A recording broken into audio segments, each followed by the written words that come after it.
ஆண்டவராகிய இயேசு கிறிஸ்துவின் இனிய நாம் மகிமைப்படுவதாக இந்த நாளிலும் உங்கள் யாவரையும் பார்ப்பதில் மிகுந்த சந்தோஷம்.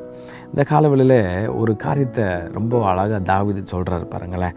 86ஆம் சங்கீதம் 13ஆம் வசனத்தில் ஒரு வசனத்தை தாவீது சொல்கிறார். நீர் எனக்கு பாராட்டின உம்முடைய கிருபை பெரியது அப்படின்னு சொல்கிறோம்.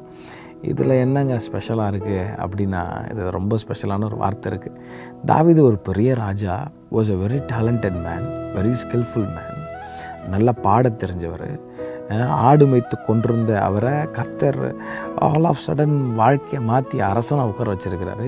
கிட்டத்தட்ட ஐ திங்க் ஒரு 40 வருஷம் இஸ்ரவேலை ஆளுகிற ஒரு பெரிய ஒரு மைட்டி ராஜாவாக கர்த்தர் அவன் வைக்கிறாரு. அவனுக்கு இருக்கிற அரண்மனை என்ன, கேதுரு மரத்தால் செய்யப்பட்ட கட்டில், இப்படி பல விதமான ஆசீர்வாதத்தை தாவீதுடைய வாழ்க்கையில் கர்த்தர் குமிச்சிருந்தாலும் தாவீது உண்மையாகவே என்ன சொல்லியிருக்கணும்? அன்றைக்கி ஆடு மேய்த்து கொண்டிருந்த எண்ணெய் இப்படி மாய்ச்சிருக்கிறீங்களே, அதுக்கு நன்றி சொல்லியிருக்கலாம். இல்லை ஒன்றும் தெரியாமல் இருந்த எண்ணெய் என் சகோதரர்களுக்கு மத்தியில் நான் அபிஷேகம் பண்ணினீங்களே, என் தலையை உயர்த்தினீங்களே, சத்துருக்களுக்கு முன்னாடி தலையை உயர்த்தினீங்களே, அதுக்கு நன்றி சொல்லியிருக்கலாம்.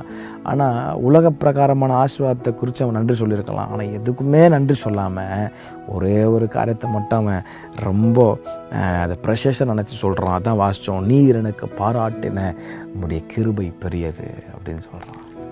பாருங்கள், இப்போ தாவீதுடைய வாழ்க்கையில் அந்த கிருபை பெரிய காரியங்களை செஞ்சிச்சு. இன்றைக்கி நீங்கள் எதை மேன்மை பாராட்டுறீங்க? எதை மேன்மை பாராட்டுறீங்க? தாவீது ஒரு நல்ல எக்ஸாம்பிளுங்க. பயங்கரமான ஆசீர்வதிக்கப்பட்ட ஒரு மனுஷன். ஆனால் அந்த ஆசீர்வாதம்லாம் எனக்கு பெருசு இல்லை, இந்த ஆசீர்வாதத்தை கொடுத்த உம்முடைய கிருபை எனக்கு பெருசு ஆண்டவரே, உம்முடைய கிருபை எனக்கு பெருசு ஆண்டவரேன்னு சொல்லி கிருபையை மேன்மைப்படுத்துகிறாங்க. அவருடைய பரிபூரணத்தினாலே நாம் எல்லாரும் கிருபையின் மேல் கிருபை பெற்றிருக்கிறோம் என்று வசனம் சொல்லுது.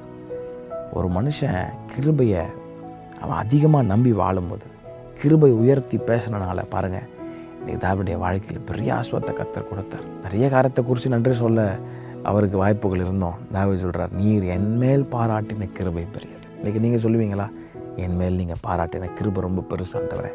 சொல்லி பாருங்கள். கிருபையின் மேல் கிருபை தந்து கர்த்தர் இன்னும் உங்களை உயர்த்தவர் போதுமானவராக இருக்கிறார். கர்த்தர் தாமே உங்களை ஆசீர்வதிப்பாராக. ஆமென்.